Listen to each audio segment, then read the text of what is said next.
이제 세 번째 문화인류학 범주로 저희는 친족에 대해서 같이 보도록 하겠습니다.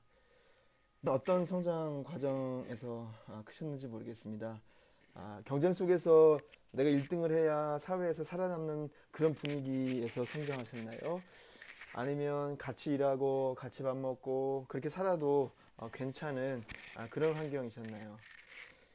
전자 같은 경우에는 개인주의적인 가치관으로 많이 연결이 돼서 내가 어느 가족이나 어느 공동체에 속했나 보다는 내가 어떤 것을 성취했는가를 통해서 나의 중요성과 의미를 찾습니다.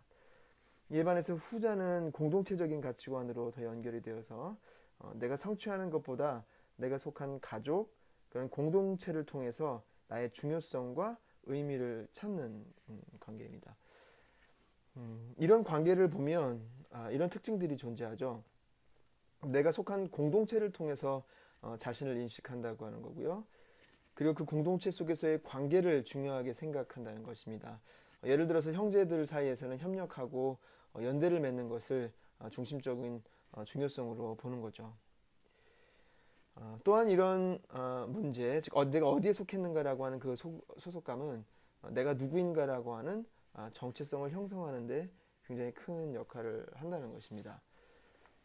특별히 신약의 세계에서 제일 기본적인 소속감을 주는 공동체는 자신이 태어난 가족 그리고 친족 관계였습니다. 산업화 그리고 사회 구조의 변화 때문에 저희는 개인주의에 너무 익숙해져 있고 그 개인주의를 가지고 성경을 읽게 됩니다. 그렇게 하다 보면 우리가 친족이라고 하는 이 사회 문화 인류학적인 이 범주를 거의 생각하지 않고 읽게 됩니다. 그냥 성경은 나의 경건, 나의 성장, 그리고 내가 받는 위로로 여겨지게 됩니다. 이 모든 거는 굉장히 중요합니다. 신앙이 아주 중요한 부분인데, 그러나 이렇게만 읽다 보면 성경이 보여주는 공동체적인 세계관을 다 걸러내고 읽게 되죠. 그러나 우리가 친족의 개념을 가지고 성경을 좀 자세히 보게 되면 성경을 읽을 때 이렇게 공동체성을 강조하는 부분에 대해서 해석학적으로 더 발견할 수 있는 그런 틀을 제공하게 됩니다. 그럼 저희가 이 친족 관계는 어떤 개념을 갖고 있는지 한번 보도록 하겠습니다. 이 친족 관계가 가지는 기본적인 사회학적 역할은 정체성입니다. 내가 속한 가정이 나의 정체성을 결정하게 됩니다. 지금도 그렇지만 특별히 이 고대 사회에서는 자신이 태어난 그 가족이 그 사람의 사회적인 지위와 위치를 결정하는 주요 원천입니다. 그래서 우리가 성경을 읽다 보면 성경의 인물을 소개할 때 자주 나타나는 것이 그의 혈통을 이야기하는 겁니다. 현대문화에서는, 현대사회에서는 이렇게 얘기하면 정말 이해도 안 가고 너무 보링하지만 이게 왜 중요했냐면 고대 사회에서는 바로 그의 혈통이, 그래서 그 혈통 얘기를 해줘야 되죠. 그 혈통이 그 사람의 사회적 위치를 보여주는 지표이거든요. 이것을 얘기해줘야 스토리가 진행이 됩니다. 그런데 우리는 이 부분에 대해서 그냥 넘어가게 되죠. 근데 이런 혈통에 대한 정보는 그 사람의 사회적 위치를 보여주는 굉장히 중요한 내용입니다. 예를 들어서 누가복음의 사가랴 이야기를 한번 보십시오. 세례 요한의 아버지인 사가랴에 대해서 언급을 할 때 누가는 이 사람에 대해서 그냥 바로 이야기를 해야 되는데 그의 혈통을 얘기해 줍니다. 그는 아비야 반열의 제사장입니다. 그리고 그의 아내는 아론의 자손입니다. 제사장의 혈통은 영예스럽고 명예스러운 그런 집입니다. 그런데 거기다가 본인뿐만 아니라 아내까지도 아론의 자손입니다. 굉장히 영예스러운 혈통에 속한 사람들입니다. 우리가 제일 첫 번째 범주로 얘기했던 그 honor and shame이 다시 한번 등장합니다. 좋은 혈통은요, 어떤 사람이 태어날 때 생득적으로 그 사람에게 명예를 부여합니다. 그래서 이 사가랴를 말할 때, 등장시킬 때 아비야 반열의 제사장이었고, 그리고 그의 아내도 아론이었다고 하면 이 사람이 생득적으로 가졌던 그 지위를 잘 보여주는 것이죠. 성경을 읽을 때 어떤 혈통에 대한 이야기를 하고 있다면 그 사람의 사회적 지위와 위치를 보여주는구나 라고 생각하셔야 됩니다. 우리가 이런 부분이 나오면 그냥 넘어가게 되는데, 그러나 굉장히 중요한 정보를 전달하고 있다는 것을 염두에 두셔야 됩니다. 이것은 족보에도 마찬가지입니다. 족보가 중요한 이유는 제일 지루한 족보이지만 이 족보는 족보와 혈통을 통해서 등장되는 그 인물의 지위를 보여주는 고대에 있어서 아주 중요한 방식이거든요. 너무 지루하지만 족보는 그런 의미를 갖고 있기 때문에 등장인물의 족보를 언급하면 그 사람이 이스라엘에서 갖는 출생적인 지위와 명예를 보여준다고 생각하시면서 읽으면 도움이 됩니다. 이런 족보의 중요성에 대해서 참 잘 나타나는 예가 성경은 아니지만 요세푸스의 예입니다. 이 요세푸스 같은 경우에는 자기 자신의 족보를 길게 언급하는 부분이 자기 글에 나타나는데요.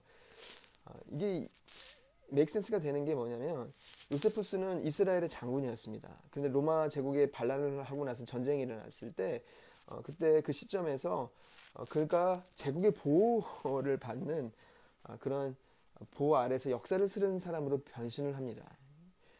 로마에 대항해서 싸우던 사람이 로마의 보호를 받아서 역사를 쓰는 사람으로 변신을 하게 되죠. 그래서 그는 이후에 많은 인신공격을 받게 됩니다. 그의 명예가 실추되는 그러한 공격을 받는 거죠. 그의 명예를 보호하는 방법이 뭘까요?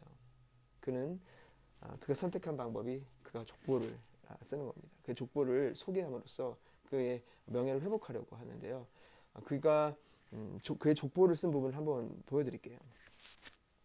보면 그가 호소하는 것은 뭐냐면 그는 제사장의 후손이라는 거예요. 제사장 가문의 후손이고 그래서 이 제사적인 그 위엄이 있었다고 얘기하고 그 가문의 영광에 대해서 얘기합니다.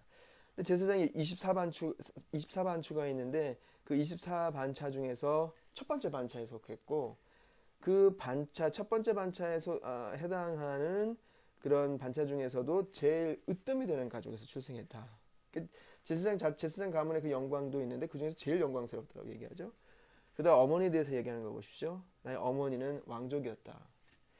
이런 말을 하면서 요세푸스는 마치 자신의 뒤에 그 오라가 막 빛나는 것처럼 자기 자신이 묘사되는 거 그런 느낌을 보입니다. 그리고 나서 그는 자신의 할아버지의 아버지부터 족보를 길게 나열합니다. 이 요세푸스가 지금 뭘 하고 있는 걸까요? 그럼 당시 사람들이 공유했던 방식으로 자기 자신의 명예를 보여주는 겁니다. 자기가 속한 그 가족, 그 혈통의 명예를 통해서 자기 자신의 그 명예를 보여주는 거죠. 이런 방법을 통해 요세푸스는 위기 가운데 있었던 자기의 명예를 수호하려고 했던 것이죠. 족보의 중요성을 보여주는 것입니다. 이것은 당시 사회에 있어서 개인의 조상이 누구인가라고 하는 게 자신의 생득적인 그런 명예를 결정하는 모습을 보여주는 것입니다. 이런 의미에서 아버지의 명성을 생각해 보면 아버지의 명성은 그 자녀들의 일생의 시작점과 비슷해요. 그 아버지의 명성이 수치스러우면 그 수치를 가지고 시작하는 거고요. 아버지의 명성이 영예스러우면 그 영예를 가지고 시작합니다. 이런 고대 문화의 특징을 한번 생각해 보시면서 아래의 표현을 한번 보십시오. 세례 요한이 사용한 표현입니다. 나중에 예수님도 사용했지만 세례 요한에게 사람들이 나왔습니다. 세례 받으러 나오는 무리 중에 이런 한 그룹에게 이렇게 얘기합니다. 독사의 자식들아, 누가 너에게 일러 장차 올 진노를 피하라 하였느냐. 그러므로 회개에 합당한 열매를 맺고 속으로 아브라함이 우리 조상이라 말하지 마라. 지금 세례 요한에게 나오고 있는 사람들은 자신들의 정체성, 그들의 명예가 나오는 근원, 아버지와 해당하는 거죠. 그 아버지의 아버지, 그들의 명예와 정체성의 근원을 아브라함이라고 생각하고 있었어요. 그래서 아브라함이 우리 조상이기 때문에 거기에서부터 그들의 정체성과 명예가 나온다고 그렇게 생각했었어요. 그런데 세례 요한은 그들을 향하여 뭐라고 부르나요? 독사의 자식들아라고 그러죠. 이 사람들은 아브라함이 자신의 아버지라고 생각했는데 세례 요한은 그들에게 너희 아버지는 독사다라고 얘기합니다. 너희의 정체성 그리고 너의 명예와 수치가 나오는 그 근원이 독사라고 얘기합니다. 이 고대의 문화에서 자신들이 속한 곳이 무언가, 자신들의 정체성은 무엇인가, 명예가 무엇인가가 그들이 속한 아버지와 이 조상에게 결정되는 그런 문화를 생각했을 때 세례 요한의 이 말은요, 그들 스스로가 생각했던 자기가 누구인가라고 하는 그 존재에 대해서 이보다 더 강하고 근본적으로 부정할 수 있는 말이 없는 말로 표현한 거예요. 독사의 자식들아가 우리가 정말 생각하는 것보다 굉장히 심각한 말입니다. 이보다 더 강하게, 더 근본적으로 그들이 생각하는 존재가 너희가 아니다라고 말할 수 있는 방법이 없습니다. 우리가 이런 사회 문화적인 그런 배경을 보면 이 한 표현이 갖고 있는 어마어마한 임플리케이션도 한번 생각해 볼 수가 있죠. 이렇게 친족의 개념이 보여주는 첫 번째 특징은 정체성입니다. 친족은 자신의 정체성을 결정하는 이슈입니다. 두 번째 친족의 개념은 친족 관계는 확장된다는 것이죠. 이것은 계속 확장돼서 어떤 에트닉 그룹까지 종족까지 이렇게 확장이 되는 것을 알 수 있습니다. 그렇기 때문에 이스라엘이라고 하는 그 개념은 아브라함에게서부터 내려온 큰 친족인 겁니다. 이런 의미에서 아브라함의 품 안에 있다. 아브라함 속에 있다라고 얘기하는 것은 하나님의 백성 안에 들어있다는 얘기죠. 하나님의 백성 전체가 아브라함에게서부터 시작되는 큰 친족이라는 겁니다. 그래서 이런 개념을 보여주는 표현들이 많이 나오죠. 아브라함의 아들들, 그 다음에 이스라엘의 집. 여기서 이스라엘이라는 것은 특별히 제이콥이죠. 야곱이죠. House of Israel, 그 다음에 House of Jacob, 야곱의 집, 그 다음에 이스라엘의 자녀들, 야곱인 이스라엘의 자녀들. 아브라함과 이삭, 야곱에서 시작하는 그 조상에서부터 연결되는 큰 친족, 큰 집안이 이스라엘이라고 하는 큰 나라라고 보는 겁니다. 그런 큰 가족 안에서 모든 유대인들은 궁극적으로 형제들이라고 생각을 하게 되는 것이죠. 그런 예들은 토비서나 마카비 이서를 좀 보시면 도움이 될 것 같습니다. 친족의 특징들을 한번 보도록 하겠습니다. 사람들 간의 관계가 친족으로 가족이 확장된 이 친족으로 보게 된다면 이 친족 안에서는요 그들의 관계를 규율하는 독특한 그 에토스가 있습니다. 그들의 에토스는 뭐냐면 경쟁이 아니라 협력이라는 거죠. 물론 현실 가정에서는 경쟁이 많죠. 서로 질투하고 먹을 것 갖고 싸우고 막 그렇게 됩니다. 그런데 그렇게 싸우지만 부모가 훈육을 하는 걸 보십시오. 부모의 훈육은 언제나 일정합니다. 서로 가지려고 막 싸우면 형한테 왜 그러니? 동생한테 양보해야지. 어떤 부모도 이거와 반대돼서 가르치지 않습니다. 왜냐하면 부모가 기본적으로 공유하고 있는 에토스는 친족 안에서는 경쟁이 아니라 협력이라고 생각하기 때문에 그렇습니다. 현실적인 그런 문제 안에서도. 두 번째는 뭘까요? 친족 안에서는 트러스트가 작용한다는 거죠. 사람을 믿는다는 것이 어렵지만 이 사람을 정말 믿는다면 우리가 굉장히 어려운 것을 그한테 맡기는 거죠. 뭐 재산이든 뭐든지 뭔가 어렵고 중요한 것을 맡길 때 그 사람을 믿는다는 것이 드러납니다. 그런데 물론 현실 가족에서는 역시 형제에게도 사기당하는 일이 일어납니다. 그런데 거꾸로 생각하면 그렇게 형제에게 사기당하는 일이 더 충격적인 이유는 그래도 가족 안에서는 친족 안에서는 가족은 자신에게 그렇게 일부러 손해를 끼치려고 하지 않는 관계라고 하는 것을 가정하고 있다는 것이죠. 그런데 그렇게 가정하고 있는 것이 그렇게 믿고 있었던 것이 깨지기 때문에 형제에게 사기당하는 것이 괴로운 것이죠. 적어도 가족 안에서 친족 안에서는 다른 관계보다는 더 믿을 수 있다라고 하는 것을 아직도 전제하고 있다는 걸 보여줍니다. 그 다음에는 서로 하모니죠.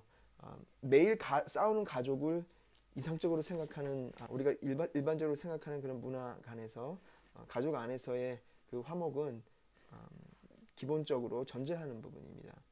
그렇기 때문에 이 가족 안에서 용서나 화해나 인내라고 하는 것들이 중요합니다. 왜냐하면 가족 안에서 싸움은 있을 텐데 그 싸움을 해결하는 메커니즘이거든요. 용서와 화해와 인내는 가족 안에서 일어나는 싸움을 해결하는 메커니즘입니다. 그래서 이것이 다른 어떤 그룹보다 작동하는 게 중요합니다. 이런 메커니즘을 통해서 깨어진 하모니를 다시 회복하려고 하는 것이 다른 어떤 그룹보다 가족 안에서 강하게 일어납니다. 가족은 이렇게 노력할 만큼 그런 특별한 공동체라고 생각하기 때문이죠. 그리고 마지막으로 가족 안에서, 친족 안에서 이루어지는 그런 독특한 에토스는 친족의 수치를 감추어 주려고 하는 그런 노력입니다. 왜냐하면 한번 생각해 보십시오. 나의 명예가 나오는 근원이 어디입니까? 친족입니다. 고대사회에서. 그러니까 가족의 명예는 곧 나의 명예입니다. 그곳의 수치는 나의 수치입니다. 그렇기 때문에 친족 그룹 안에서는 명예에 대해서 생각하는 개념화하는 것이 뭐냐면 collective honor예요. 그러니까 집단적인 명예입니다. 이 한 사람의 명예가 친족 그룹 안에서는 다른 사람의 명예에게 영향을 주는 거죠. 집단적으로 이 명예를 보호하려고 작동을 하게 되죠. 성경에 나오는 그 예가 마가복음 3장입니다. 3장 20절 21절에 보면 예수님의 소문이 안 좋게 났습니다. 그가 미쳐서 이런 일을 한다. 기적을 베푸고 여러 가지를 하는데 그가 미친 상태에서 이런 일을 한다라고 얘기할 때 이렇게 성경이 표현합니다. 집에 들어가시니 무리가 다시 모임으로 식사할 겨를도 없는지라 예수의 친족들이 듣고 그를 붙들러 나오니 이는 그가 미쳤다 하밀러라. 예수가 하시는 일에 대해서 그가 미쳤다 하는 그런 평판이 돌자 그 수치스러운 평판은 가족 전체에 대한 명예의 손상이거든요. 그래서 친족들이 그 일을 막으려고 나오는 그림입니다. 친족은 명예를 지키고 또 수치에서부터 그것을 그들을 보호하기 위해서 한 단위로 작동하는 것을 보여줍니다. 이런 친족이라고 하는 그런 범주, 이런 개념을 신약에서 한번 발견해 봤으면 좋겠습니다. 신약에서는 이러한 친족의 의미가 어떻게 작동하고 있을까요? 신약에서 친족의 그런 범주는 작동하고 있습니다. 그런데 그 친족의 의미를 재정의하면서 작동하고 있다는 것을 발견할 수 있습니다. 그 한 예로 우리가 아브라함의 자손을 한번 생각해 보십시오. 하나님의 백성이라고 하는 것은 아브라함에게서 시작됐던 큰 가족이라고 그랬습니다. 그래서 그것이 아브라함의 자손입니다. 그런데 이 아브라함의 자손을 재정의하고 있습니다. 어떻게 재정의하고 있는지 살펴보면 이 아브라함이라고 하는 아브라함의 자손이라고 하는 그 그룹 안에 들어가 있어야 하나님의 백성인데 예수의 사역을 통해서 나타나는 것은 누가 안에 있고 누가 밖에 있는가라는 이슈들이 등장합니다. 첫 번째로 생각해 볼 것은 밖에 있다고 생각된 사람들에 대한 것입니다. 아브라함 자손 밖에 있기 때문에 하나님의 백성이 아니라고 생각했던 그런 그룹의 사람들에 대해서 예수는 그 그룹을 재정의합니다. 그 예가 삭개오입니다. 삭개오에 대한 이야기를 한번 보십시오. 삭개오는 여러 가지 표현으로 묘사가 됩니다. 세리장, 그리고 부자, 키가 작다. 그가 예수를 보려고 했는데 사람들한테 막혀서 나무 위에 올라갑니다. 그렇게 나무 위에 올라간 삭개오에게 예수님이 말합니다. 내가 오늘 너의 집에 유하여야 하겠다. 집이라고 하는 단어를 생각해 보십시오. 집이라고 하는 단어는 대표적인 가족, 대표적인 친족 언어입니다. 예수는 그에게 친족의 언어를 사용하시면서 그와 함께 있을 것이라고 말씀하십니다. 그런데 예수께서 그와 함께 있겠다고 했던 이 말이 문제가 됐습니다. 왜냐하면 예수는 삭개오와 함께 있으면 안 됩니다. 삭개오는 예수와 함께 있을 만한 사람이 아닙니다. 사람들이 뭐라고 수군거리냐면 저가 죄인의 집에 유하러 들어갔도다 라고 얘기하죠. 죄인이라고 하는 언어를 한번 생각해 보십시오. 죄인은요, 우리가 너무 영적이라고만 생각할 단어가 아닙니다. 죄인은 단순히 영적인 말이 아니라 사회학적인 강한 임플리케이션을 갖고 있는 말입니다. 특별히 바리새파에 해당하는 그런 무브먼트에서 누군가를 죄인 혹은 이 땅 백성이라고 불렀을 때 그것은 이스라엘이라고 하는 존재가 있으면 이스라엘 백성이라고 하는 그룹에서 밖에 있는 사람이라고 사회학적인 개념이잖아요. 그들이 생각하는 그 그룹 안에서 밖에 존재하고 있는 사람을 지칭하는 말이 죄인이었습니다. 지금 여기서 사람들은 삭개오를 죄인이라고 부르고 있습니다. 하나님의 백성이라고 불려졌던 하나님의 백성이라고 구분됐던 그 그룹 밖에 있는 사람이라고 단정됐던 사람입니다. 그런데 예수님은 지금 여기 보면 그가 예수를 영접합니다. 그를 급히 내려와 예수를 영접합니다. 그렇게 예수를 영접한 이 삭개오에게 예수께서 말씀하십니다. 오늘 구원이 이 집에 이르렀으니 이 사람도 아브라함의 자손이미로라. 사람들이 그를 죄인으로 불렀으면서 했던 것은 무엇이었냐면 하나님의 백성이라고 하는 그 그룹 밖에 있는 사람이라고 단정했습니다. 밖에 있는 사람이었습니다. 그런데 지금 구원이 이 집에 이르렀으니 누가복음에서는 나타난 구원을 1장과 2장에서 얘기하는데 그렇게 하나님의 구원이 나타났을 때 지금 그 나타난 구원의 대상은 사람들이 아브라함 자손 밖에 있었다라고 생각했던 사람이 사실 아브라함의 자손 안에 있다고 선언하게 하는 어떠한 일이 일어난다는 거예요. 그래서 나타난 그 구원으로 말미암아 아브라함의 자손으로 아브라함에서 시작됐던 그 가족이 존재하고 있다고 생각했던 그 사람이 이 나타난 구원 안에서 보니까 지금 그 안에 아브라함 자손 안에 있다고 선언되는 것입니다. 무엇이 어떻게 이것이 가능하게 했을까요?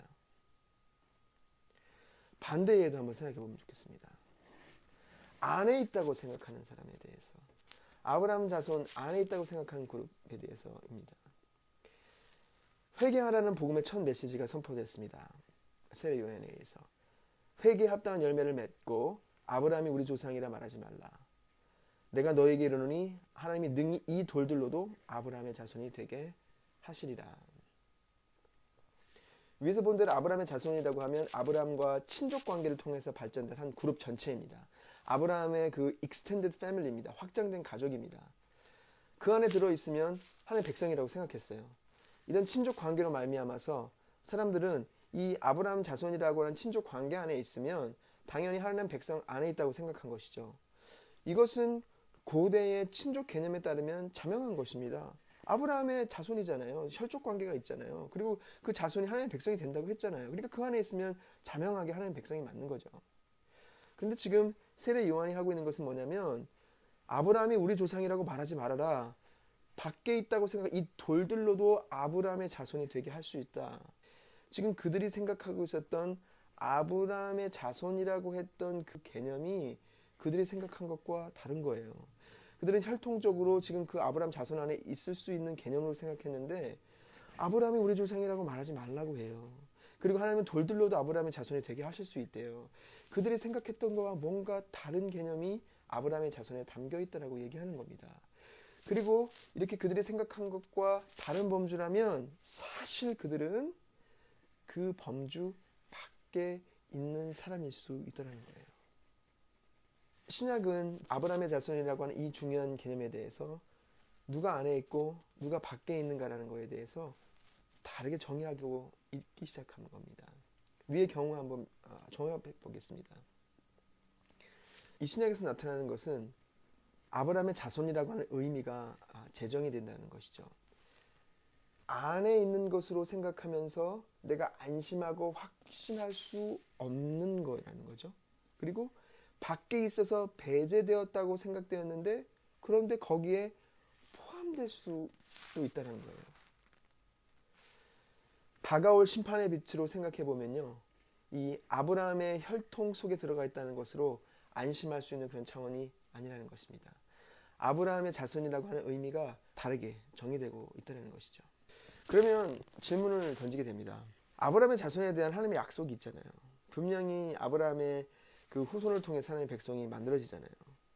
하나님은 아브라함에 대한 약속을 취소한 건가요? 하나님의 약속은 아직도 유효한가요? 새로운 정의를 한다면 이것에 대해서 답을 해줘야 돼요. 아브라함의 자손에 대한 그 약속은 과연 무엇이냐? 지금도 유효하나 아닌가? 아니, 유효하다면 왜 이렇게 차이가 나는가? 이것에 대해서 대답을 해줘야 됩니다. 이에 대한 명시적인 답을 주려고 노력했던 사람이 바울입니다.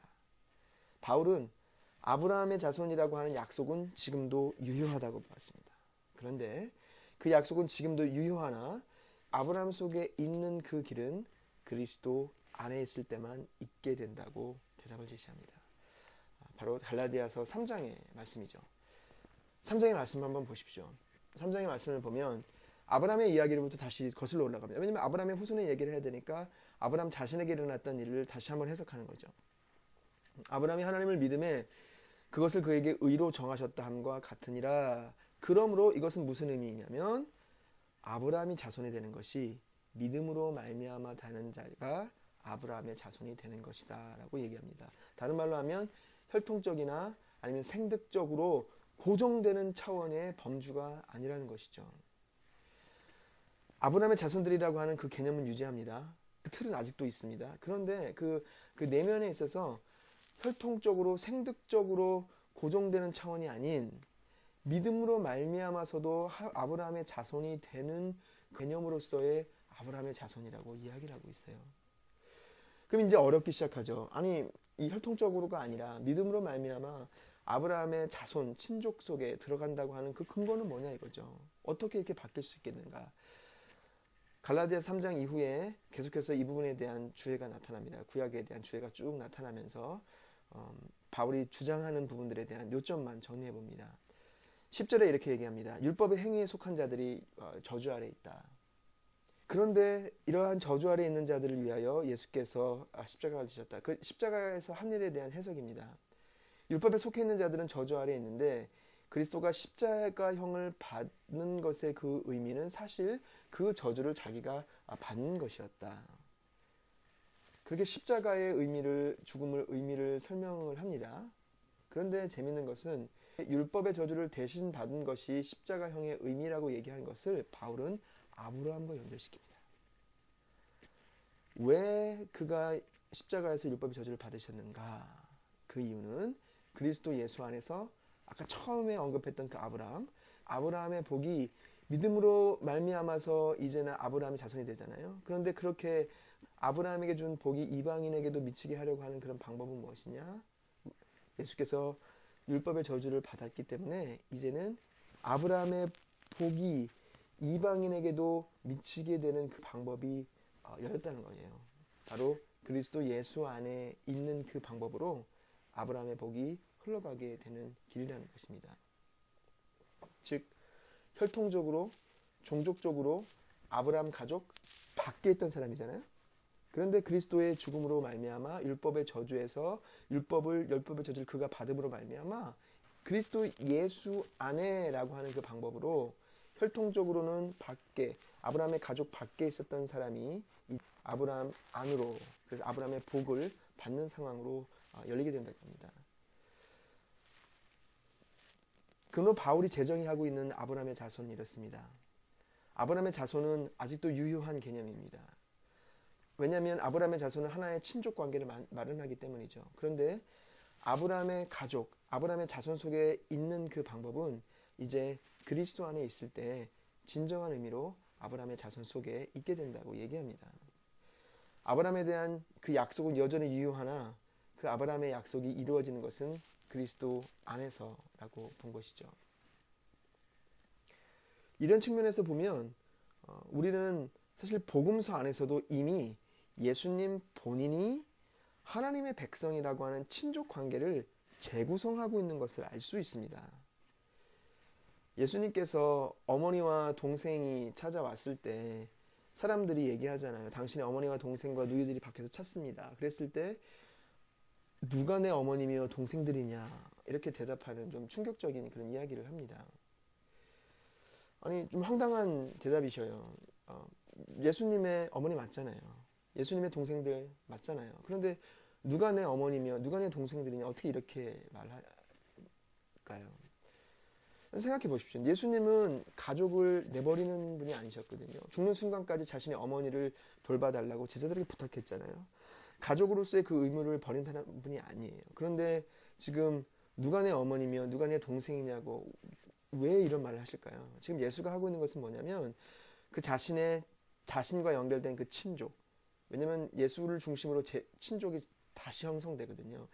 그 자신의 친족의 의미를 재정의하고 있는 것입니다. 이것을 이해하려면 마가복음에서 흘러가는 그 문맥을 생각하셔야 돼요. 예수님의 가족 이야기, 이 가족 이야기 바로 다음에 나오는 것이 뭐냐면 씨 뿌리는 비유입니다. 마가복음에서 씨 뿌리는 비유를 하면서 너희와 외인을 나누는 것을 기억하실 거예요. 그래서 이스라엘 안에서 사람들을 가릅니다. 너희와 외인. 그런데 너희는 12제자를 중심으로 해서 형성되는 앞으로 이루어질 새로운 하나님의 백성 이스라엘이었습니다. 그 내용이 바로 예수님의 친족 이야기 다음에 바로 이렇게 새로 갈라지는 이야기가 나옵니다. 그 전에는 뭐가 나올까요? 예수님의 친족 이야기 전에 나오는 것은 무엇이냐면 예수 그리스도를 둘러싸고 이스라엘이 막 나뉘는 겁니다. 처음에 12제자를 세웠어요. 그런데 바로 대비돼서 나오는 이야기가 예수님에 대해서 그는 귀신의 힘을 빌어서 모든 일을 한다 이런 사람들이 나타납니다. 그렇게 예수님의 두고 12제자의 그룹과 그가 귀신에 속한 사람이다라고 하는 그렇게 그룹이 나눠지고 그룹이 대비되는 그 이야기 다음에 나온 것이 누가 나의 친족인가 라는 이야기를 하셔요. 그리고 나서 씨 뿌리는 비유를 통해 너희와 외인이 나눠지고 너희의 중심에는 하나님의 백성을 상징하는 12제자가 중심이 되는 것을 알 수 있습니다. 마가복음의 문맥에서 하고 있는 것은 뭐냐면 앞으로 지금 현재 혈통적인 이 이스라엘이 갈라질 거라는 거죠. 그리고 새 하나님의 백성이 나타난다는 거예요. 그리고 그 새 하나님의 백성이 나타나는데 그 새로운 하나님의 백성은 예수의 친족이라는 얘기입니다. 예수의 가족이라는 얘기입니다. 예수의 형제라는 얘기입니다. 예수의 집이라는 얘기입니다. 그래서 예수님은 이 문맥 안에서 누가 나의 친족인가? 누가 나의 어머니인가? 누가 나의 동생인가? 새롭게 태어날 이 하나님의 백성은 예수의 가족, 예수의 친족으로 다시 나타나게 되는데 혈통적으로 정의된 친족을 넘어서는 새로운 친족과 가족을 말씀하셨던 것이죠. 그렇게 예수님은 이미 복음서 안에서 이스라엘 안에서 사람들이 갈라지고 새로운 가족, 예수의 가족, 그리고 하나님의 권속이 나타날 것을 보여줍니다.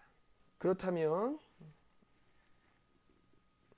우리가 한번 생각해 볼 특징이 있습니다. 신약 안에서 새로운 하나님의 권속이 형성된다면, 이 믿음의 권속이 형성된다면 믿음의 권속 안에서는 그것은 하나의 가족이기 때문에 가족 안에서 작용하는 그런 에토스들이 역시 작용한다는 것입니다. 예수께서 반복적으로 말씀하셨던 계명이죠. 너희가 서로 사랑하라. 서로 사랑하라고 하는 것은 바로 가족 안에서의 그런 에토스입니다. 가족 간의 사랑도 그냥 내가 어떤 이익을 얻을 것을 생각하면서 사랑한다면 가족에게 있어서는 그건 불명예입니다. 그런데 예수님께서 지금 새롭게 열으신 이 가족, 이 새로운 친족의 관계인 이 성도들에게 요구하는 것은 형제 안에서 가족 안의 형제에서 보여주는 상호적인 사랑을 명령하시는 거죠. 그 다음에 나타난 것은 뭐겠습니까? 자원들을 서로 나누는 것입니다. 이 형제들은 가족 안에서 이렇게 재wan은 한정되어 있지만 그거를 함께 나눌 것을 기대됩니다. 그리스도 안에서 새롭게 나타난 이 친족, 이 가족은 이 구성원들 사이에서 이런 자원의 나눔을 기대합니다. 그것이 누가가 이상적인 그런 모습으로 표현했던 초대 공동체의 재물의 나눔이고요. 그리고 교회에서 계속해서 가난한 사람들을 돌보는데 노력했던 그런 모습, 그런 멤버들 안에서, 그리고 바울의 서신에서 나타난 것처럼 한 어려운 교회를 다른 교회에서 돕기 위해서 연보를 걷는 그런 모습들, 그것이 가족 안에서 나타나는 그런 나눔의 그런 에토스입니다. 또 하나 이렇게 자원을 나누는 방법으로 당시 중요하게 여겨졌던 것이 이 hospitality였습니다. 한 먼 교회에서 이제 여행을 하고 다른 지역에 와서 머물 때 그 교회의 성도들이 그 지체에게 묵을 곳과 먹을 것을 제공했던 것이 아주 중요한 실천이었습니다. 그래서 바울도 여러 지역을 방문해야 될 경우가 많았는데 그럴 때 이런 도움을 많이 받았고요. 그 한 예로 재미있게 나타나는 게 지금 빌레몬서 22절입니다. 오직 너는 나를 위하여 숙소를 마련하라. 빌레몬에게 여러 가지 얘기를 하면서 그 말에 그 마지막에 이제 나를 위해서 숙소를 마련할 것을 얘기합니다. 그러니까 앞으로 바울이 골로새를 방문하면 빌레몬의 집에서 머무면서 숙식을 제공받았던 그 그림을 보여주는 것이죠. 이것이 형제, 가족 안에서의 자원의 나눔의 한 모습이 됩니다. 그리고 또 뭐가 있을까요? 일치와 화해, 조화, 그리고 또 협력, 그리고 상호적인 그런 명예의 존중. 우리가 이 상호적인 명예 존중을 한번 생각해 보면 좋을 것 같아요.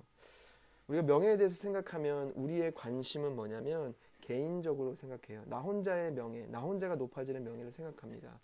그런데 친족의 개념을 생각하시고 가족의 개념을 생각하시면 collective honor라고 그랬습니다. 가족의 명예가 내 명예고 내 명예가 가족의 명예였어요. 근데 우리가 개인주의의 관점으로 목회 현장을 생각해 보면 우리가 목회자로서의 성공이 갖고 있는 그 명예에 이상하게 개인적으로 자꾸 이렇게 나 자신의 성공과 명예에 이렇게 집중하게 되는 것 같아요. 우리 본성이 그런 것 같아요. 그런데 지금 말하고 있는 가족 안에서의 이 상호적인 명예를 생각하면 내가 일하고 성취하는 그런 직장이기 전에 이 교회는 그리스도 안에서 태어난 하나의 가족, 그래서 이 가족에 포함된 전체의 명예를 존중하는 그런 공동체라는 그런 측면을 다시 생각해 보게 됩니다. 그리고 또 마지막으로는 이 가족 안에서의 화해죠.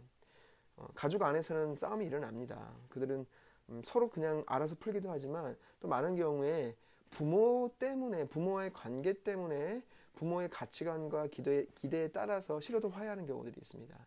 비슷하게 신약의 저자들도요. 형제들끼리 그냥 풀라고만 하지 않고요. 하나님 앞에서 하라고 하는 명령이 있잖아요. 그러니까 신약의 저자들의 그런 머릿속에는 지금 교회를 하나님 앞에 하나님 한 가족이라고 생각했던 겁니다. 그 구성원이 예수로 말미암은 하나님의 집의 가족이었던 겁니다. 그래서 가족에서는 형제들이 아버지 앞에서 부모 앞에서 싫어도 화해를 해야 되는 것처럼 하나님 앞에서 성도들의 관계를 가져야 된다고 그런 개념으로 그림을 그려주는 것이죠. 그래서 이 친족에 대한 부분을 결론을 짓자면 이렇게 했습니다. 신약의 시대에도 친족이라는 범주는 아주 중요했습니다. 그래서 가족 그리고 누가 가족이 아닌가 가족과 비가족의 구분은 없어지지 않았습니다. 그런데 신약의 성도들 안에서 가족이 되는 기준과 길은 바뀌었던 것 같아요. 가족에 들어오는 길이 막혀있던 사람들이 예수를 통해서 그 가족, 아까 보았던 그 삭개오의 경우처럼 그 예수를 통해 그 안으로 들어올 수 있게 됐고요. 또 예수가 아닌 다른 것으로 그 가족 가운데 머물려고 했던 사람들에 대해서는 오히려 그 가족에게서부터 속하지 못하게 되는 일이 일어나게 됩니다. 왜냐하면 그것이 이 가족의 가장인 하나님의 뜻이었기 때문이죠. 그리고 이렇게 형성된 새로운 하나님의 가족 안에서는 가족의 원리대로 행하고 가족의 원리대로 살 것이 요구됩니다. 그래서 신약의 그림에서 우리는 예수를 통해 하나님의 새로운 권속, 가족이 나타난 그림을 발견하게 되는 것입니다. 이제 우리가 마지막으로 볼 사회문화 인류학적인 범주와 개념은 정결과 오염입니다.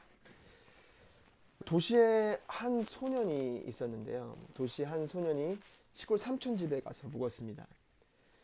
아침에 삼촌이 밖에 나가려고 하는데 더러운 흙이 묻은 장갑을 집 안에서 끼는 겁니다. 그래서 소년이 물어봤어요. 삼촌 왜 그렇게 더러운 장갑을 끼세요? 그러자 삼촌이 대답합니다. 여기 있는 이 흙은 집 안에서는 더러운 것이지만 밭에서는 가장 깨끗한 것이다. 이렇게 대답을 했다고 합니다. 이 도시에서 자라서 흙을 잘 경험하지 못한 이 친구는요. 그냥 흙 자체가 더럽다고 생각을 한 거예요. 그렇게만 생각했지 흙의 더러움은 흙이 어디에 있느냐에 따라서 결정된다는 것을 생각하지 못하는 것이죠. 그러니까 이 이야기를 생각해 보면 잊지 말아야 할 곳에 있어서 그것이 더럽다고 여겨지는 겁니다. 이에 반해서 똑같은 것이지만 그것이 있어야 할 곳에 있으면 더러운 것이 아니라는 얘기죠. 정결과 오염이라고 하는 개념을 이해하는데 아주 중요한 것은 무엇이냐면 이 정결과 오염을 결정하는 것은 그것이 있어야 할 곳에 있는가 아닌가에 의해서 더러움이 결정된다는 얘기입니다. 그래서 드슬바는 정결과 오염의 개념을 이렇게 설명합니다. 정결 규정은 무엇이 어떤 장소와 어떤 시간에 있을 때 적합한가를 규정하는 것이 정결 규정이라는 거죠. 그래서 이 개념에 따르면 오염이란 무엇일까? 오염은 한 사회 안에 질서 있고 안전한 세상을 만드는 어떠한 상태가 있다는 거예요. 그런 질서 상태가 있다는 거예요. 그렇게 생각된 부분이 있는데 그것을 벗어나서 어떤 것이 위치하고 있으면 그것에 대해서 표지를 붙이는 거예요. 위치를 벗어났다라고 붙여지는 표지가 오염이라고 본 것이죠. 그러니까 이 그림으로 설명해 드린다면 사회에서 이 위치에 있을 때 사회가 안전하고 질서 있다라고 생각하는 그런 장소가 있는 거예요. 근데 오염이라는 것은 무엇이냐면 이것이 이 위치를 벗어나서 이 위치에 있지 말아야 될 상태에 있는 것, 이 위치에 있지 말아야 될 때 있는 게 부정한 상태죠. 그래서 그런 위치로 가는 상태를 지금 보여주는 게 오염됐다라고 표지로 나타난다는 것입니다. 그래서 이것이 갖는 의미는 무엇이냐면 그것이 있어야 될 자리에 있는가 아닌가에 따라서 인정받는 축복과 그리고 불인정되는 이 파괴가 결정이 된다는 겁니다. 아까 말씀드렸던 오염은 있어야 될 자리를 넘는 거거든요. 주권자가 질서를 만들었어요. 주권자가 그 질서에 따라 어떤 자리를 배정했어요. 근데 오염은 그 자리를 벗어난 거거든요. 다른 말로 하면 이것은 주권자의 질서를 깨트리는 것입니다. 그래서 그가 지금 이렇게 오염된 상태를 계속 유지한다고 한다면 그것은 주권자의 질서를 계속해서 어긋나는 거죠. 그래서 그 벗어난 위치를 계속 고집한다는 얘기는 진노와 파괴가 뒤따를 위험이 있다는 얘기입니다. 그렇기 때문에 모든 문화에서 그렇지만 이 오염은 반드시 해결돼야 됩니다. 오염이 해결되지 않으면 진노와 파괴가 올 것이라고 그렇게 예상을 하게 되는 거죠. 우리는 좀 후에 유대 문화에 있어서 유대의 그 전통에 있어서 어떻게 이 오염이 해결되는 방법을 제시했는지 그 제의, 그 리추얼을 통해서 어떻게 오염의 문제가 해결되는지 후에 보도록 할 것입니다. 먼저 이런 오염이 가지고 있는 그 특징을 먼저 보도록 하겠습니다. 아까 말씀드렸던 것처럼 정결함과 부정함을 결정하는 것은 해당되는 그 사회의 질서의 어느 위치에 있냐에 따라서 결정된다고 말씀드렸는데요. 유대교의 이 거룩함의 지도가 각자가 어디에 있어야 되는 위치를 너무 잘 규정을 해줍니다. 이 유대교에 나타나는 이 거룩함의 지도를 한번 생각해 보십시오. 사람들 사이를 한번 생각해 보십시오. 사람들이 있어야 할 사람들 자체를 규정을 합니다. 사람들 자체들은 이스라엘과 비이스라엘로 구분이 됩니다. 이스라엘이 비이스라엘로 넘어오면 안 되고 비이스라엘이 이스라엘로 넘어올 수도 없습니다. 그 다음에 이스라엘 안에서도 거룩함의 그런 위계가 있습니다. 차이가 있습니다. 대제사장과 그리고 제사장과 일반 레위인들은 차이가 있어서 각자 들어갈 수 있는 거룩한 곳이 제한이 됐습니다. 대제사장은 제일 거룩한 곳에 들어간다면 일반 제사장은 성소까지만 들어갈 수 있습니다. 다른 레위인들은 보조적인 일까지만 할 수 있었습니다. 사람별로 그 거룩함에 참여할 수 있는 수준이 결정된 거죠. 그냥 일반 사람들도 생각해 보십시오. 남자와 여자에 있어서도 차이가 있었습니다. 이스라엘의 여자 같은 경우에는 자기 인생의 4분의 1은 부정한 상태에 있는 것이죠. 생리기간, 출산의 시기, 이때는 제의적으로 부정한 상태가 됩니다. 부정한 상태가 되면 그들은 거룩한 것에 접근할 수 없는 상태로 됩니다. 남자들은 그런 때가 없으니까 거룩한 것에 접근할 수 있는데 여자들은 접근할 수 없는 것이죠. 구분이 생기죠. 공간은 어떨까요? 우리가 지난 시간에 본 것처럼 이 전 세계를 성소에서부터 지성소에서부터 거룩함의 단위로 나눴잖아요. 이 나누는 이유는 뭐냐면 이제 그 해당 지역에 합당한 사람만 그 지역까지 들어올 수 있다는 거죠. 그런데 합당하지 않는데 아까 보았던 그 사람들만의 그 차이에 의해서 합당하지 않는 사람이 그 더 거룩한 곳에 들어오면 침범하는 겁니다. 질서를 침범하고 거룩에 오염이 생기게 되는 것이죠. 그렇기 때문에 이 오염 상태를 계속해서 유지한다면 진노와 파괴가 수반됩니다. 실제로 이방인이 넘어가면 안 되는 그 자리를 넘어갔을 때 유대인들은 죽이는 것까지 감수했다는 것이 1세기의 그런 기록 중에 하나죠. 시간은 어떨까요? 시간도 역시 구별이 존재했습니다. 시간이 흘러가는데 시간이 흐르면 일부는 다른 곳으로 침범되면 안 되는 시간이 존재했습니다. 바로 안식일입니다. 이 시간에 허락되지 않는 것을 하는 행위는 똑같이 공간을 침범하는 것과 똑같이 거룩을 침범하는 오염 행위가 되는 것이죠. 우리가 그들이 먹었던 음식은 어떨까요? 그들의 음식 그런 습관을 보십시오. 몸에 들어가는 것이 허락되는 것과 허락되지 않는 것으로 나눠집니다. 첩보로 생각할 게 피죠. 피를 생각해 보십시오. 동물의 피를 그대로 먹는 것이 금지가 됩니다. 왜일까요? 피는 너무 거룩한 영역이에요. 하나님이 생명을 넣은 곳입니다. 그것은 하나님의 생명의 영역이라 우리가 먹음으로 침범할 수 없는 그런 거룩한 영역이라는 거예요. 그것을 침범하면 오염이 되는 겁니다. 그리고 그것은 하나님의 진노가 수반되는 곳이라는 거죠. 그리고 먹을 수 있는 짐승을 정결하고 정결하지 않은 짐승으로 구분합니다. 그래서 그것을 침범하는 것은 역시 오염행위고 진노가 수반되는 행위입니다. 제사로 드려지는 그런 고기들에도 경계가 있었죠. 하나님께 드려지는 부분은 너무 거룩합니다. 그래서 대제사장도 침범하면 안 되고 태워서 번제로 드려야 되는 부분입니다. 제사장에게 주어지는 부분은 일반 평민이 먹을 수 없는 경계에 속한 부분입니다. 그런데 그 부분을 일반 평민이 먹는다면 역시 오염행위입니다. 거룩한 그런 경계를 질서를 침범한 것이죠. 하나님의 진노가 수반되는 부분입니다. 몸은 어떨까요? 몸을 한번 생각해 보십시오. 몸도 이런 모든 경계들, 질서들을 구현한 것이 몸이고요. 특별히 이 메리 더글라스라고 하는 학자가 있는데 이 정결에 대한 부분에 있어서 굉장히 중요한 이론적인 수립을 했던, 물론 이에 대한 이후에 많은 반박도 있지만 굉장히 중요한 수립을 했던 학자가 이 몸에 대해서 특별히 관심을 가졌는데요. 이 몸은요, 이 경계를 나눈 그런 시스템들이 다 존재하는데 그 사회의 경계를 나누는 시스템들을 상징적으로 구현하는 게 몸이라고 보았습니다. 몸에 관련된 그 정결 규정들이. 그 첫 번째로 제시하는 게 뭐냐면 이 표면이 이 완전해야 된다는 얘기예요. 표면이 파이지 않고 온전한 상태가 유지되는 것을 강조합니다. 예를 들어서 부정한 상태로 선언될 때 나병의 그 피부 상태를 볼 때 우묵히 패여 있는 것이 부정해요. 왜냐하면 지금 그것이 표면이 온전하게 되어야 되는데 지금 그것을 어긴 겁니다. 이것은 사회 전체적으로도 보할 때 사회 공동체 전체 안에서도 그 공동체의 경계선이 온전하게 유지되기를 원하는 누구든지 경계선이 이렇게 파이는 걸 원치 않잖아요. 사회 공동체의 경계선이 온전하게 있기를 원하는 모습과 비슷하다고 말하죠. 그 다음에 두 번째로 몸에 대한 정결 규정의 특징 중에 뭐냐면 이 몸에서 흘러나오는 이 액체들 이것을 부정하게 봤잖아요. 그래서 남자 같은 경우에는 설정했을 때 여자 같은 경우에는 생리 이런 유출들 이런 상태가 부정하다고 봤습니다. 메리 더글라스는 이것을 어떻게 생각했냐면 사회 안에서도요 무언가 들어오고 나오는 것을 강하게 통제하기를 원했다는 거예요.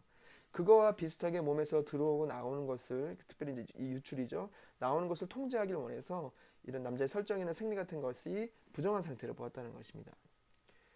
마지막으로 이 몸과 관련된 이 부정함의 특징은 이 죽음과 연관된 것을 부정함으로 여겼는데요. 이 죽음은 계속해서 일상의 살아있는 것을 침투할 수 있는 것으로 여겨진 거죠. 왜냐하면 죽는 일도 일어나니까. 그래서 그렇게 죽은 것과 접촉하는 것이 오염되는 상태라고 살아있는 사람들이 오염되는 상태라고 여겨졌던 거죠. 죽음에 닿았을 때는 7일 동안 부정한 상태로 여겨졌습니다. 그리고 나병하고도 좀 연결이 됐습니다.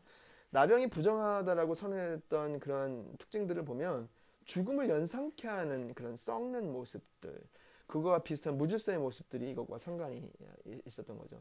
물론 이 부분에 대해서는 또 여러 가지 다른 의견도 있는데요. 이제 그 부분들은 또 필요하실 때 다른 자료들 좀 더 참조하실 수 있습니다. 이런 식으로 유대교 안에서는 그 거룩함의 사람, 공간, 시간, 먹는 것, 인체 이 전 범위에 걸쳐서 질서가 잡혀 있었어요. 그래서 그 질서의 위치가 잊지 말아야 될 것에 누가 있다면 무언가 있다면 그것이 오염된 상태죠. 이 질서를 깨트리는 상태라고 보았습니다. 그런데 문제는 뭐냐면 이런 오염은 일어납니다. 일상생활에서는 이렇게 질서가 깨지는 것을 피할 수 없어요. 여성이 어떻게 생리를 막겠어요. 그래서 자연적인 거라 이걸 어떻게 막겠습니까? 그런데 이 상태가 유출은 제의적으로 부정한 상태로 되는 거거든요. 그러면 이제 나타나는 문제는 뭐냐면 어떻게 이 오염을 해결하겠는가라는 것이죠. 이 오염이 해결돼야 됩니다. 오염을 해결할 수 있는 방법을 계속해서 문화가 제공을 하는 것이죠. 이 오염이 해결되지 않으면 아까 말씀드렸던 이 질서가 계속해서 파괴되고 있는 상태거든요. 그러므로 이제 주권자의 진노가 초래될 수 있는 그런 상황입니다. 오염을 해결하기 위해서 나타나는 것이 리추얼 시스템입니다. 제2 체계입니다. 제2의 시스템입니다. 복잡한 규정의 그런 제2 시스템들이 있는데 이 복잡한 제2 시스템들이 보여주는 중심 기능은 뭐냐면 오염된 사람 혹은 오염된 어떤 그 상태가 다시 정결한 상태로 돌아가게 하는 것이 제2입니다. 우리가 잘 아는 속죄제의 주요 기능이 사실 이런 기능입니다. 속죄 그랬을 때 죄에 대한 문제를 해결하기 위한 것 맞습니다. 그런데 특별히 레위기에서 말하는 그 속죄제, 그 속건제 말고 속죄제라고 부르는 그 제사는 죄로 말미암아서 오염된 상태로 되어 있을 때 그 오염된 상태를 정결한 상태로 돌려주는 그러니까 정결제라고 부를 수도 있어요. 정결한 상태로 돌아가게 하는 그 기능이 강한 게 속죄제였습니다. 그래서 실제로 대속죄일에 대해서 이렇게 표현을 하고 있습니다. 레위기에서 이스라엘 자손의 부정, uncleanness죠. 그리고 그들이 범한 모든 죄로 말미암아 지성소를 위하여 속죄하고 이 속죄가 부정을 다루는 거고요. 그들의 부정한 중에 있는 회막을 위하여 그렇게 할 것이다. 그러니까 그 죄로 말미암아 부정함이 회막 중에 영향을 준 거예요. 그러면 속죄제는 특별히 죄에 대해서 어떤 걸 다루냐 그러면 죄로 말미암아 부정하게 되는 그 상태를 해결하는 제의가 속죄제입니다. 이 정결 규정은 중요한 역할을 유대인들에게 행했습니다. 유대인들에게 있어서는 이런 정결 규정이, 제사를 포함해서 이 정결 규정이 그들의 정체성과 연결되어 있기 때문입니다. 이 정체성과 어떻게 연결되는지 하나씩 한번 보시죠. 이 거룩이라고 하는 것에 대해서 하나님이 레위기에서 이렇게 명령을 했습니다. 내가 거룩하니 너희도 거룩하라. 레위기 명령을 계속해서 추동하면서 여러 가지 많은 규정들을 주는데, 단순히 규정을 주는 것으로 끝나는 것이 아니라 레위기에서 얘기하는 것은 왜 이것을 지켜야 되냐면, 왜 이 규정을 지켜야 되냐면 내가 거룩하니 너희도 거룩해야 되기 때문에 그렇다고 얘기합니다. 즉 정결 규정을 지키는 것을 거룩한 하나님과 연결되는 길이라고 생각하게 했던 거예요. 거룩한 하나님과 연결되는 것이 얼마나 어마어마한 안어와 명예를 주는 거예요. 그렇기 때문에 이 정결 규정을 지키는 것은 그 거룩한 하나님과 연결되는 것이기 때문에 너무너무나 중요하게 생각했던 것이죠. 두 번째는 뭘까요? 그들은 하나님의 백성이라고 하는 독특한 지위로 선택되었잖아요.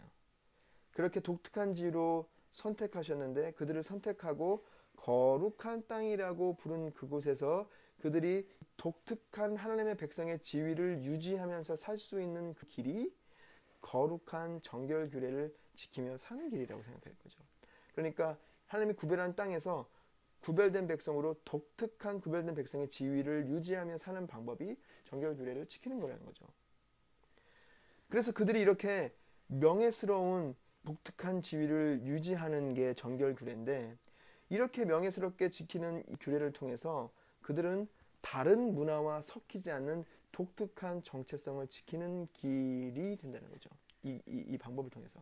우리가 이런 모습을 생각하면 유대인이 왜 그렇게 정결 규정을 중요하게 여겼는지 이해가 됩니다. 이것은 그들의 정체성에 대한 것이고, 그들의 명예에 대한 것이고, 그들의 독특성에 대한 것입니다. 그러므로 정결 규례를 지키는 것을 어떤 경우에서는 목숨을 주기까지 지켰던 것이죠. 우리 정결 규례에 대한 이런 사회문화 인류학적인 그런 관점에서 볼 때 왜 유대인들에게 더 이렇게 정결 규례가 중요했는지 더 충분히 이해가 됩니다. 그렇다면 정결 규례에 대해서 예수와 신약은 뭐라고 하셨을까? 이 정결 규례를 어떻게 하셨을까? 우리가 다른 많은 부분에서도 보았지만 예수님 그리고 그 신약의 기록은 이스라엘의 신앙 전통을 그냥 완전히 버리는 것은 아니었어요. 그런데 그것을 버리기보다는 그것을 재규정하면서 완성하셨어요. 정결 규정도 재정이 됩니다. 유대인의 정결 지도와 한번 이제 비교해서 생각해 보십시오. 유대인의 정결의 지도가 장소, 사람, 시간, 음식, 몸 다 이 정결의 지도 앞에서 맞추어져 있었잖아요. 예수님은 유대인의 이 정결 지도를 어떻게 재규정할까요? 재밌는 것은 예수님은 정결이라고 하는 개념 자체를 버리지 않았습니다. 그런데 정결에 이르는 길을 다르게 정의하셨어요. 첫 번째, 음식에 대해서 생각해 보십시오. 음식이 우리를 더럽게 한다는 것에 대해서 예수님의 가르침은 뭡니까? 입으로 들어가는 음식이 아니라 마음 속에서 나오는 것이 사람을 더럽게 하는 것이다. 역시 더러움이라고 하는 개념은 없애지 않으셨어요. 그런데 진짜로 더러운 것은 무엇일까? 외부적인 제의적인 것에서부터 윤리적이고 내면적인 인격의 문제로 정결의 이슈를 재정립하시는 거죠.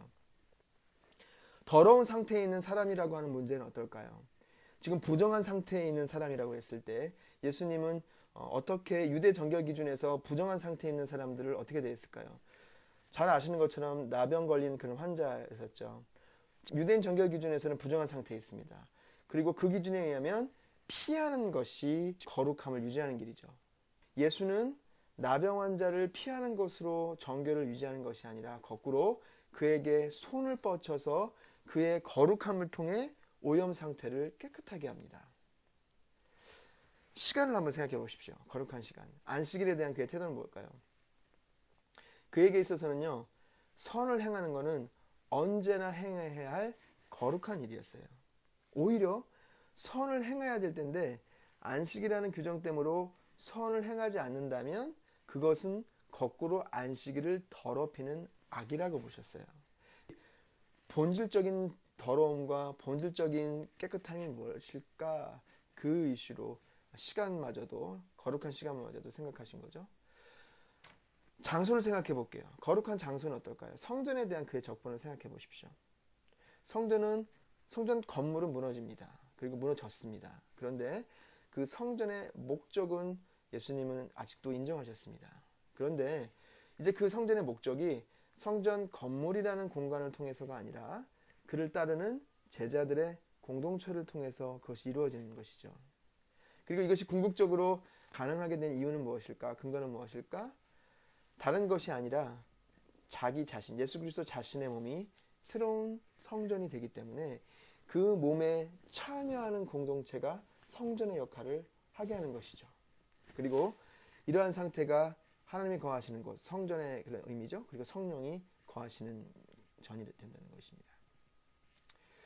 그렇다면 한번 생각해 볼게요.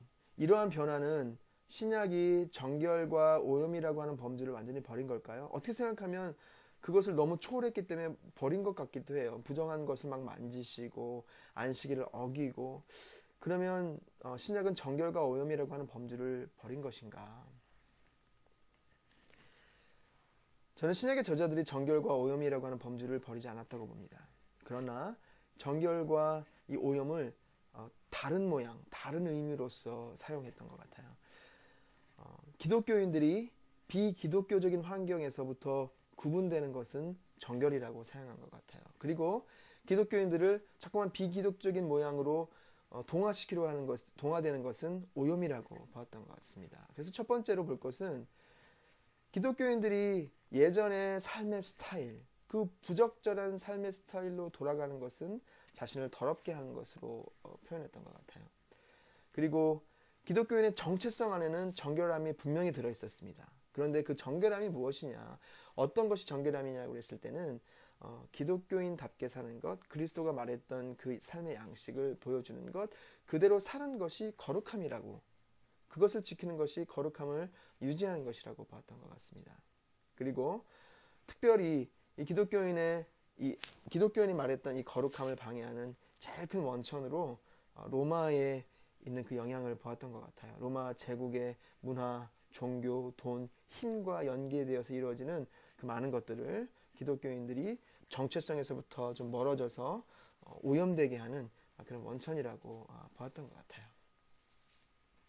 그래서 신약의 기독교인들은요, 정결과 오염이라고 하는 범주는 버리지 않았던 것 같습니다. 그러나 제의적인 정결함에서가 아니라 그리스도가 부른 새로운 삶에서 벗어나게 되면 그것이 부정이라고 본 거고요. 그리고 또 세상 안에서, 로마 제국을 포함한 이 세상 안에서는 그렇게 그리스도가 부르신 새로운 삶에서 벗어나게 하려고 하는 요인이 많았고 그것을 오염의 요인이라고 보았던 것 같아요. 거기서부터 자신을 지키는 것이 마치 유대인들이 자신의 정체성을 표현했던 것처럼 그리스도인의 정체성을 표현하는 것으로 본 것 같습니다. 그래서 결론을 짓겠습니다. 기독교는 정결의 틀을 버리진 않았습니다. 그러나 그 정결을 그리스도가 이룬 일을 통해서 재규정한 것이죠. 그래서 이런 재규정 안에서는요, 사람들에 대해서는 언제나 침투적이에요. 누구든지 예수를 통해 하나님의 은혜를 받음으로 그 안에 그룹 안에 들어올 수 있게 만들었습니다. 그러나 동시에 세상의 영향에 대해서는요, 그것이 그리스도의 사람으로 살게 되는 것을 오염시킨다고 보았기 때문에 세상의 영향에 대해서는 그렇게 침투할 수 없는 경계선을 만들었던 것이죠. 그것이 신약에서 그리는 정결의 모습이었습니다.